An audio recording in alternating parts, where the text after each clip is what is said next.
Alors, je suis sûr que la plupart d'entre vous ont fait cette expérience. Vous examinez vous-même. Vous prenez note des domaines de votre vie où vous luttez pour obéir au commandement de Dieu. Peut-être que vous luttez avec le mensonge ou l'orgueil. Peut-être que vous avez des problèmes avec la colère ou la sexualité inappropriée. Et donc, vous travaillez sur ce péché particulier. Vous priez pour ça, vous en êtes conscient. Vous luttez contre ce péché lorsque la tentation vient, et si vous êtes faible, vous confessez cette faiblesse. Tout ça, c'est très bien. Mais pendant votre lutte contre ce péché particulier, un autre domaine de péché a fait surface dans votre vie, et vous ne l'aviez même pas remarqué avant. Votre colère a été remplacée par l'orgueil. Votre convoitise a été remplacée par un manque d'amour. Ça peut sembler comme un cycle sans fin.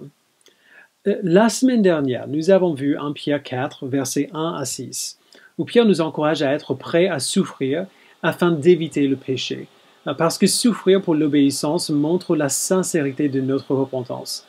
Cela montre que nous avons vraiment rompu avec le péché.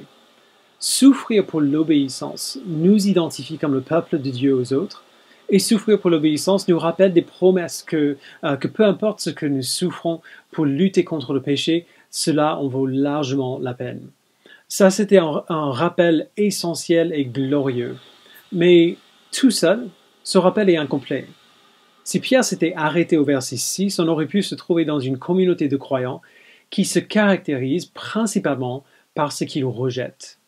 Merci Seigneur, Pierre ne s'est pas arrêté au verset 6.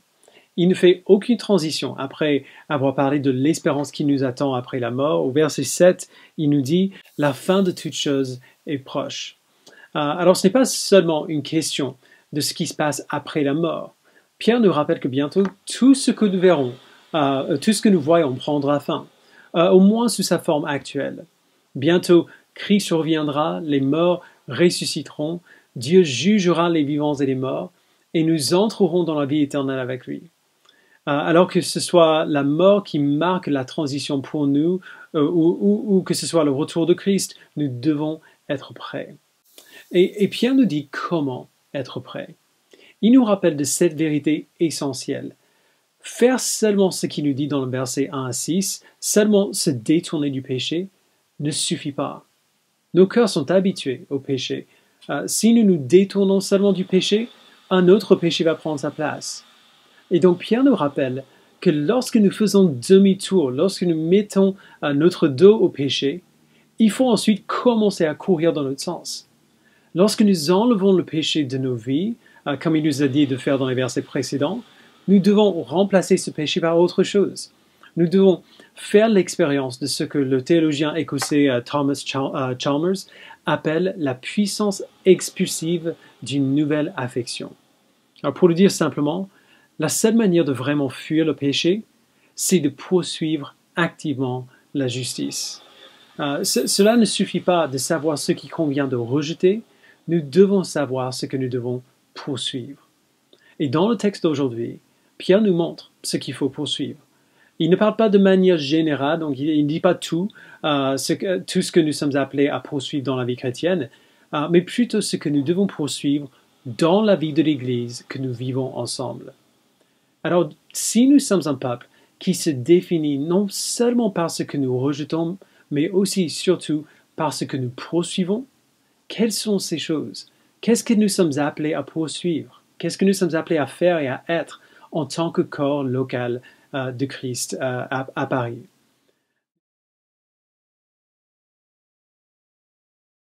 Commençons par le verset 7. La fin de toute chose est proche. Soyez donc sages et sobres, afin de vous livrer à la prière. Alors, le mot prière ici, en langue originale, n'est pas singulier, mais pluriel. Si on voulait le traduire littéralement, on dirait « Soyez donc sages et sobres pour vos prières ». Il parle ici de la vie de prière, au pluriel, les prières comme une activité régulière, tout au long de chaque jour de nos vies. Et donc, son premier but ici, c'est simplement de nous enseigner à prier. Et ce n'est pas une question de disponibilité, mais d'efficacité. Il veut nous aider à prier de manière appropriée. Alors, du coup, comment on fait ça? Ce qu'il dit ici est surprenant. Il nous dit que si nous voulons prier comme il convient de prier, nous devons être sages et sobres. C'est un rappel de ce qu'il a déjà dit au chapitre 1, verset 13. Il nous appelle à former nos esprits, à bien réfléchir à nos vies et au monde dans lequel nous nous trouvons, à ne pas laisser nos émotions régner sur nous, ne pas laisser nos sentiments déterminer nos actes ou nos prières. Wayne Grudem dit les chrétiens devraient être conscients des événements et les évaluer correctement afin de pouvoir prier de manière plus intelligente. Pensez aux implications de cet appel juste un instant. De quelle manière écouter les infos nous aide dans nos prières? De quelle manière discuter avec nos frères et sœurs sur leur vie nous aide dans nos prières? Si nous savons ce qui se passe dans notre monde, dans nos vies, dans les vies de nos frères et sœurs en Christ, si nous sommes capables de réfléchir clairement sur ces choses, d'être sobres, c'est-à-dire de nous contrôler nous-mêmes et de ne pas réfléchir seulement en fonction de ce que nous ressentons, alors nous serons mieux capables de discerner la voix de Dieu et de prier pour ces choses qui sont vraiment, vraiment essentielles. L'autre soir, mon fils Jack et moi, nous lisions dans Jean chapitre 5, où Jésus guérit l'homme par la piscine de Bethesda. Il était infirme depuis 38 ans, et en un instant, avec un mot de la part de Jésus, la vie de cet homme a totalement changé. D'un seul coup, il pouvait marcher, il pouvait travailler, il pouvait contribuer. Le simple fait de pouvoir utiliser ses jambes de nouveau voulait dire qu'il pouvait arrêter d'être un fardeau et commencer d'être un atout pour sa communauté. Alors, cet homme a dû avoir la tête qui tournait pas mal, dans le bon sens du terme, devant toutes les possibilités qui s'offraient maintenant à lui. Comment il allait rattraper le temps perdu, revenir aux opportunités ratées et rebâtir sa vie. Mais aucune de ces possibilités, aucune de ces opportunités n'était essentielle. C'était des bénédictions merveilleuses, mais pas essentielles. Plus tard, Jésus croise cet homme de nouveau, cette fois-ci dans le temple, et il lui dit, donc c'est Jean chapitre 5, verset 14, Jésus lui dit, « Te voilà guéri, ne pêche plus, de peur qu'il ne t'arrive quelque chose de pire. » Alors en une seule phrase, Jésus va à l'encontre de tout ce qui aurait été naturel pour cet homme. Qu'est-ce qui pourrait être pire qu'être infirme depuis 38 ans? Qu'est-ce qui pourrait être plus important que rebâtir sa vie après autant de temps perdu? Ce qui était le plus important pour cet homme n'était pas qu'il était guéri, mais qu'il avait rencontré le guérisseur. Celui qui pouvait le guérir non seulement de la maladie de son corps, mais de la maladie de son âme. Être sage et sobre nous permet de regarder au-delà de ce que nous ressentons, ce qui nous semble important, et de discerner ce qui est important réellement, afin que nous puissions prier de manière appropriée et avoir la joie de voir Dieu répondre à ces prières. Lisons de nouveau verset 8. Avant tout, ayez un amour ardent les uns pour les autres. On va vraiment prendre par petits bouts ici. Après de nous encourager d'être sages et sobres pour nos prières, Pierre nous dit de nous aimer ardemment les uns les autres.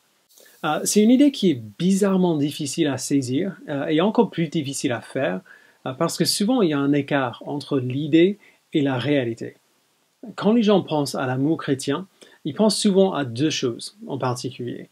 Déjà, on peut penser que l'amour chrétien ressemble presque comme à une carte de vœux de fin d'année. Un amour très bisounours qui ne confronte jamais la réalité, qui dit que tout va bien, qui ne fait rien mais qui est super sympa. Et si on lit la Bible même un peu, on voit bien que l'amour chrétien n'est certainement pas ça. Ou alors, on peut penser à de grands gestes dramatiques. D'un certain point de vue, ça c'est normal. Le centre de notre foi, c'est littéralement un homme qui meurt afin de sauver les autres. Et il n'y a aucune meilleure expression d'amour que cela. Mais si on est honnête, la plupart d'entre nous n'auront jamais à faire quelque chose d'aussi dramatique pour quelqu'un d'autre. La plupart d'entre nous, on n'aura pas à sacrifier littéralement nos vies pour quelqu'un d'autre. Alors, on a cet exemple énorme d'amour, la mort de Christ sur la croix. Mais à quoi ressemble l'amour de Dieu vécu pour les autres lorsqu'il agit dans une vie qui est ordinaire, qui n'est pas du tout spectaculaire? À quoi ressemble l'amour quand on n'est pas obligé quand on n'est pas obligé de saigner pour nos frères et sœurs. Pierre nous donne deux exemples de l'amour ardent dans ces versets, et ils sont absolument sublimes, parce qu'ils sont tellement simples et ordinaires, mais en même temps juste énormes. Le premier exemple qu'il donne, c'est la patience avec le péché des autres. Au verset 8, il nous dit donc, on va tout lire. Avant tout, ayez un amour ardent les uns pour les autres, car l'amour couvrira une foule de péchés. Dans ce verset, Pierre cite Proverbe chapitre 10, verset 12. Et malheureusement, des gens ont souvent abusé des deux passages. Ils entendent que l'amour couvre une foule de péchés, et ils ont conclu que là où il y a l'amour, le péché n'a pas d'importance. Tant que j'ai l'amour, l'obéissance pratique en moi-même ou en les autres ne compte pas pour grand-chose. Tant qu'on a l'amour, tout va bien. Bien sûr, ce n'est pas ce que Pierre dit ici. On a vu cela dimanche dernier dans les versets 1 à 6. Pierre nous appelle à être prêts à souffrir, même jusqu'à la mort s'il le faut, afin d'éviter le péché. Mais du coup, qu'est-ce qu'il veut dire? De quelle manière est-ce que l'amour couvre une foule de péchés? Quand on aime quelqu'un, les péchés de cette personne ne déterminent plus la manière dont nous la voyons ou l'acceptons. Ces péchés ne changent pas nos sentiments vis-à-vis d'elle ou comment on agit envers elle. Lorsque l'amour abonde, les petites offenses, et même parfois des plus grandes, sont pardonnées. Et ce pardon a lieu presque comme un réflexe, de façon presque automatique. Pensez juste à l'amour que les parents ont pour leurs enfants. Les enfants offensent leurs parents tout le temps. Ils sont souvent malpolis et égoïstes. Ils se plaignent des choses que nous faisons pour leur bien. Et les enfants, si vous m'écoutez, ne vous inquiétez pas, nous étions exactement pareils avec nos parents. Mais si nous aimons nos enfants, nous ne gardons pas rancune contre eux à cause de ces choses. Nous n'attendons pas qu'ils nous demandent pardon pour les pardonner. Nous comprenons que ce sont des enfants et qu'ils apprennent encore. Et donc, plutôt que de les noyer dans nos critiques, nous les aidons à grandir tout simplement. Cette même dynamique devrait aussi être présente dans la vie de l'Église. Quelqu'un parle d'un ton inapproprié ou commet une offense contre nous. Quand on vit dans une communauté avec d'autres croyants, cela va arriver, c'est certain, et ça va arriver de façon semi-régulière. Plus on est proches les uns aux autres et plus on a d'occasions pour nous décevoir les uns les autres. Mais si nous nous aimons ardemment les uns les autres, cet amour nous pousse à regarder non pas à nos propres besoins ou à notre propre offense, mais plutôt aux besoins de l'autre qui nous a offensés. L'amour nous pousse à chercher le point de vue de la personne qu'on aime. Quand on aime quelqu'un, on est prêt à leur donner le bénéfice du doute, à prendre en considération ce qu'ils sont en train de vivre, ce qui pèse sur eux ou ce qui les a blessés. Et lorsqu'on considère ces choses, la plupart du temps, on peut facilement voir ou au moins imaginer qu'il y a une raison derrière le comportement de l'autre. Alors cela ne l'excuse pas, mais au moins cela nous aide à le comprendre. Et donc notre instinct naturel à ce moment, ce n'est pas la colère ou la rancune, mais la compassion. C'est de pardonner avant même que l'autre demande pardon. Ce n'est pas qu'on met de côté ce qui s'est passé ou qu'on n'a pas du tout besoin d'en parler par la suite, mais quel contexte merveilleux dans lequel montrer de l'amour envers un frère ou une sœur en Christ. On attire l'attention vers un péché qu'ils ont commis, mais on éclaire depuis le début de la discussion qu'ils sont déjà pardonnés. Il n'y a aucune barrière entre nous dans son contexte. Seulement l'amour et un désir de les aider à grandir pour ressembler à Christ. Non seulement l'autre entendra cette discussion de manière bien différente, il quittera l'échange en sachant qu'il a été chaleureusement et solidement aimé. Alors, du coup, maintenant, imaginons l'inverse.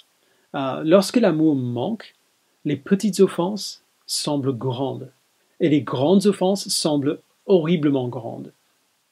J'ai récemment été coupable de cela dans une discussion avec un frère. Une série d'événements a eu lieu dans notre relation qui a fait un peu refroidir notre amour l'un pour l'autre sans même qu'on le voie nécessairement. Par conséquent, tout ce qu'on disait l'un à l'autre était reçu avec de la suspicion. Chaque action a été mal comprise. et le conflit entre nous a pris des proportions bien trop grandes. Nous avons dû tous les deux demander pardon pour une variété de choses au fil de cette discussion, ce qui nous a aidé à nous souvenir de pourquoi nous nous aimions mutuellement comme des frères en Christ. Et le résultat, c'est qu'on pouvait commencer de nouveau à penser à des raisons possibles pour lesquelles l'autre aurait agi comme il a fait. On a commencé à nous souvenir de comment donner à l'autre le bénéfice du doute.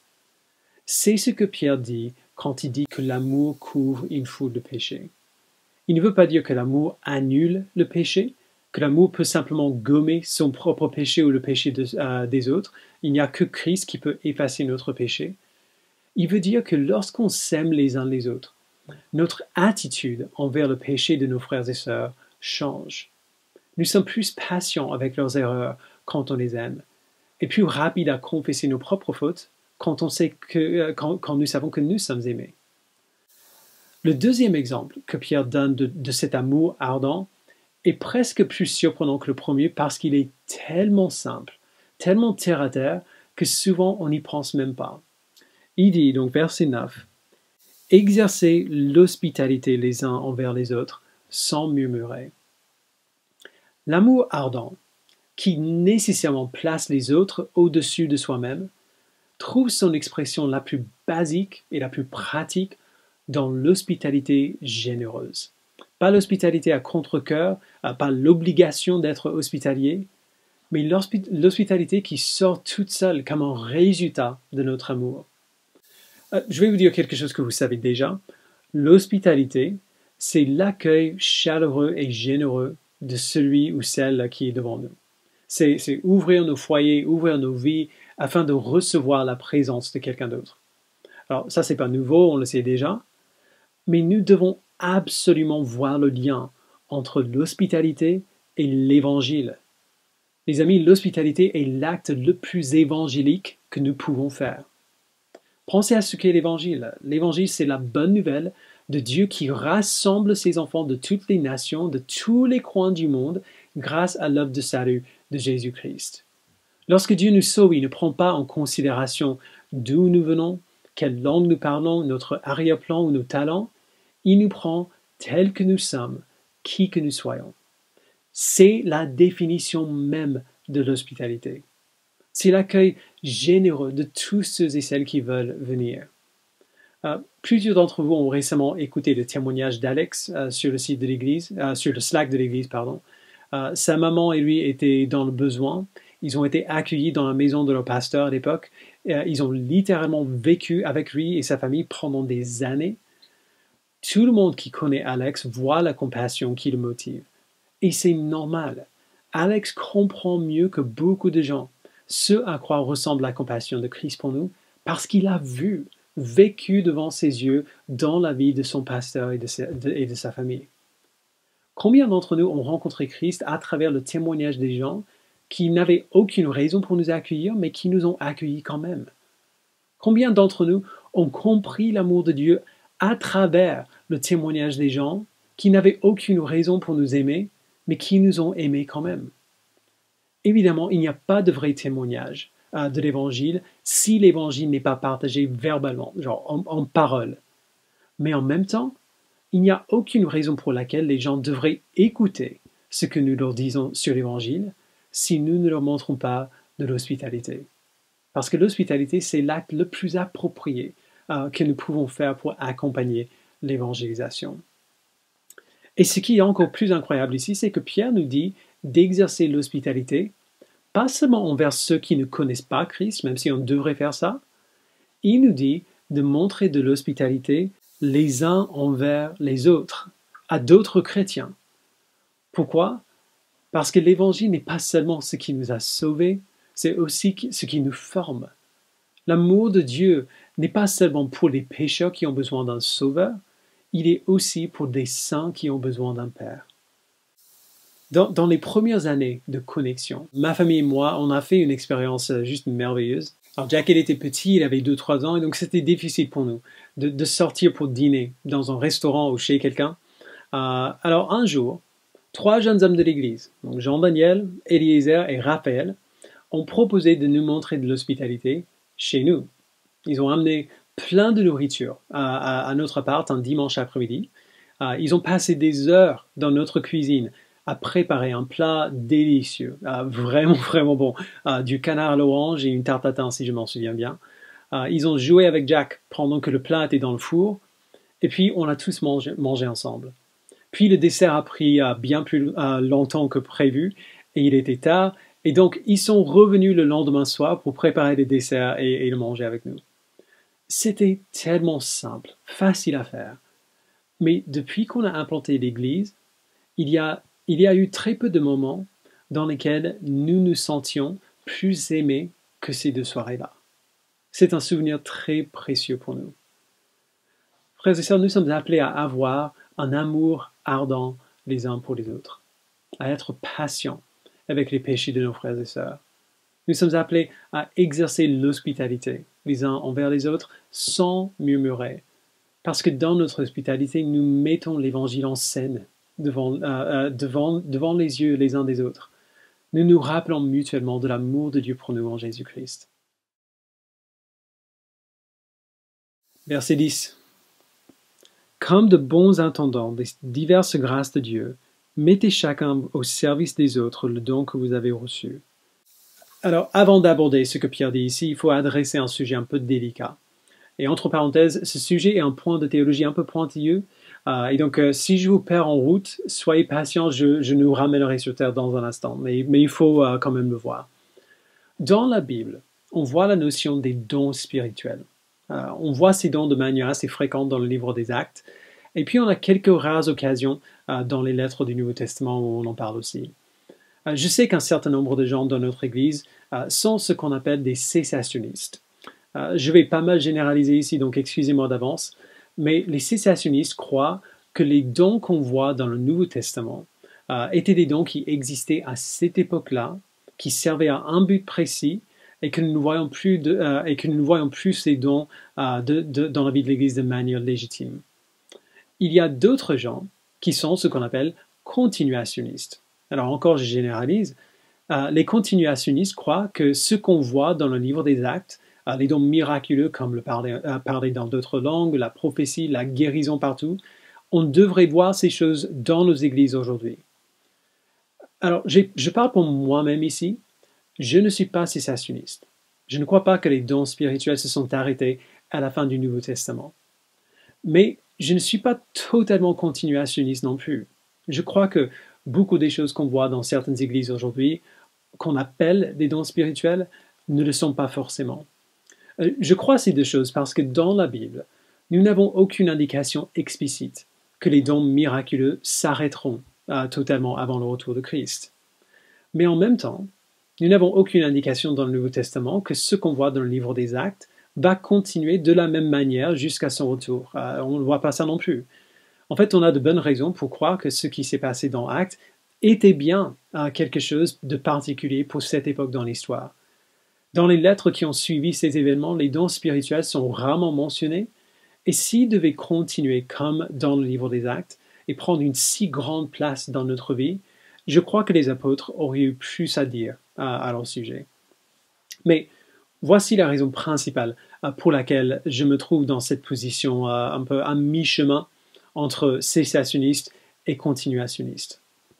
Je ne crois pas que la Bible enseigne que les dons spirituels se limitent aux genres de dons miraculeux qu'on voit dans Actes.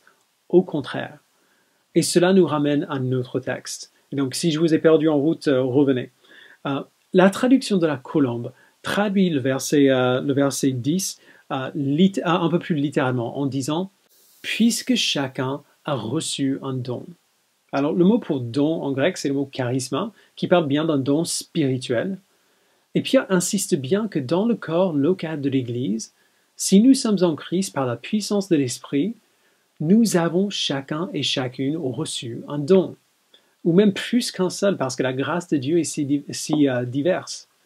Que vous le sachiez ou non, si l'Esprit vous a fait naître de nouveau, vous avez reçu un don de la part de Dieu, pour que vous l'utilisiez pour sa gloire. Il y a une poignée de listes de dons spirituels dans le Nouveau Testament et aucune de ces listes n'est identique.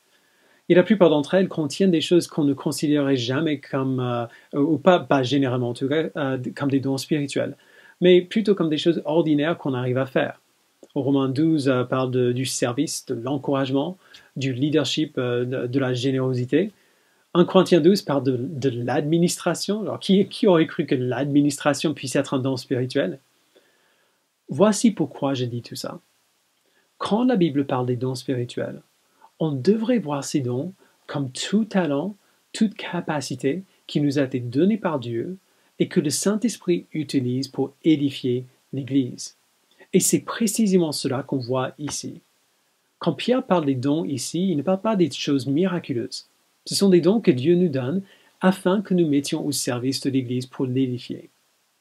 Et donc, pour le dire simplement, nous sommes appelés à réfléchir sur ce que Dieu nous a donné, comment il nous a créés en tant qu'individus, afin que nous sachions comment servir l'Église du mieux possible.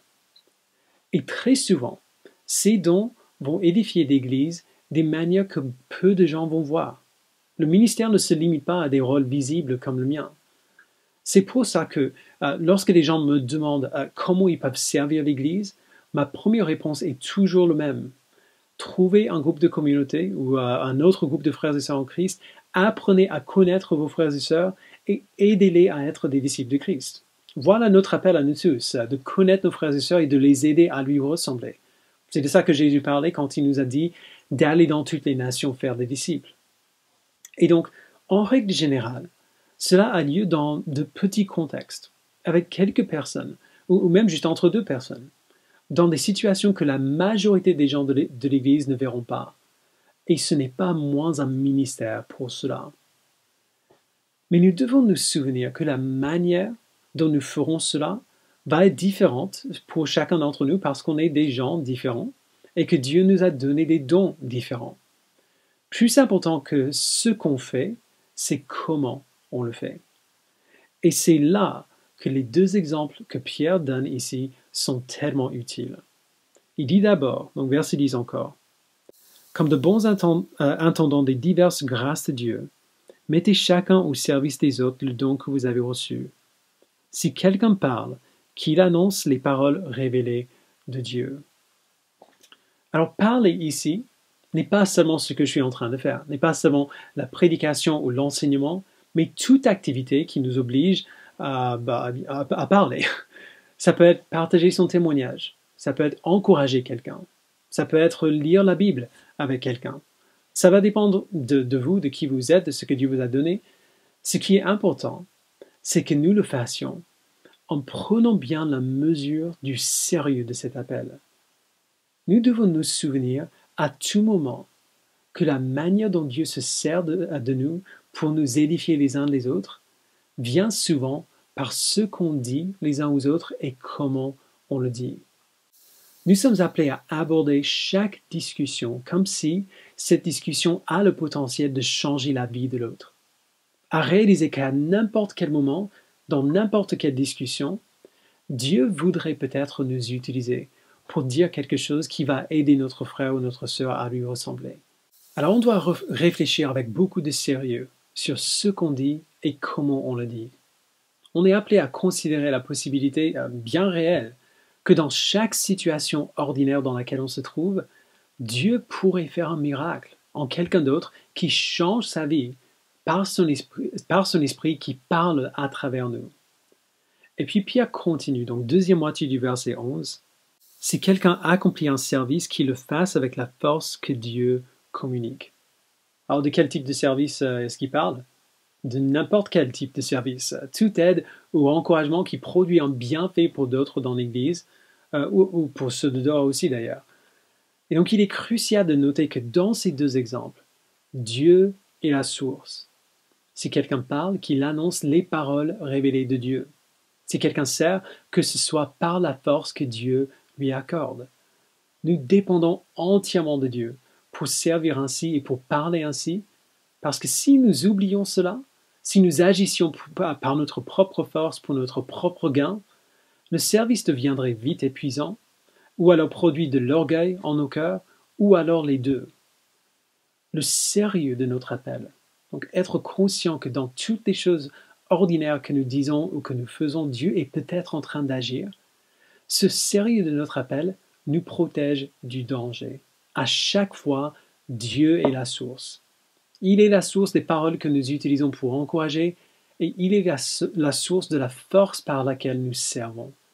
Nous mettons sa grâce si diverse à l'œuvre dans l'Église afin que, verset 11 encore la fin, afin qu'en tout, Dieu reçoive la gloire qui lui est due à travers Jésus-Christ. C'est à lui qu'appartiennent la gloire et la puissance au siècle des siècles. Amen. Notre but, c'est sa gloire, les amis.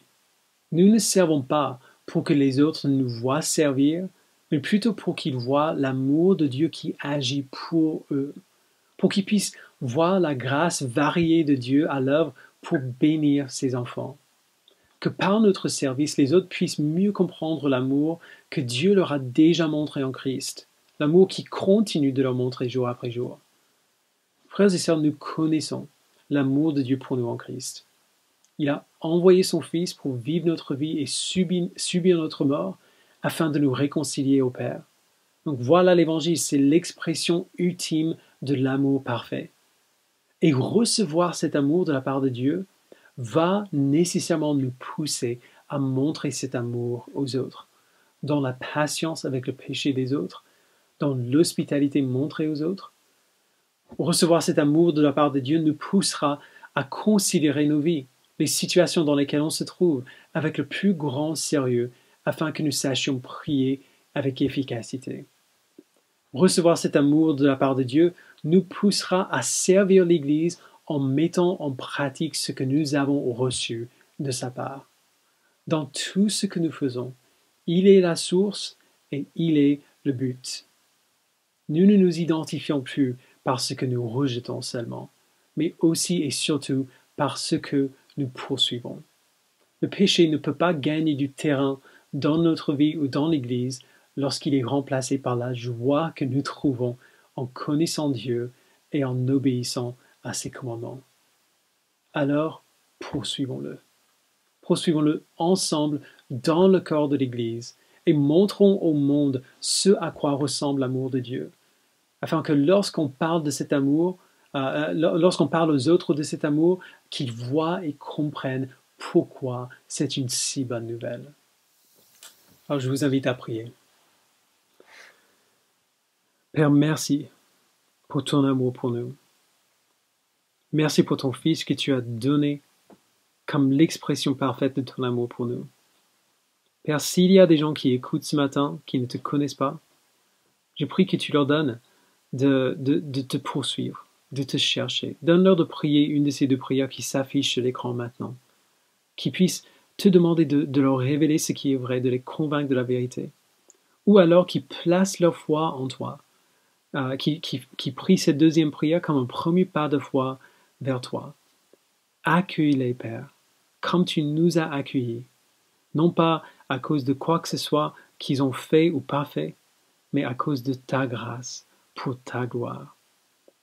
Et pour nous, Père, qui te connaissons, qui te suivons, qui avons reçu ta grâce et ton amour, donne-nous de nous rappeler que la fin de toute chose est proche, Jésus revient.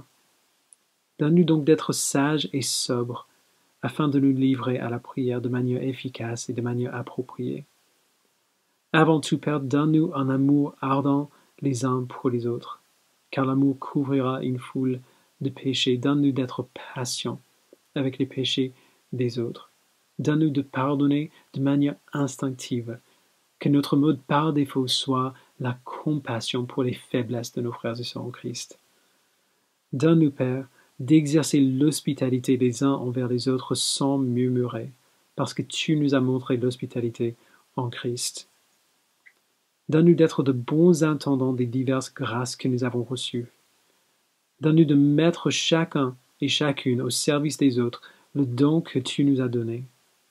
Si nous parlons, donne-nous d'annoncer les paroles qui viennent de toi. Si nous accomplissons un service, donne-nous de le faire avec la force que tu communiques, afin qu'en tout, tu reçoives la gloire qui t'est due à travers Jésus-Christ. C'est à toi qu'appartiennent la gloire et la puissance au siècle des siècles. Amen.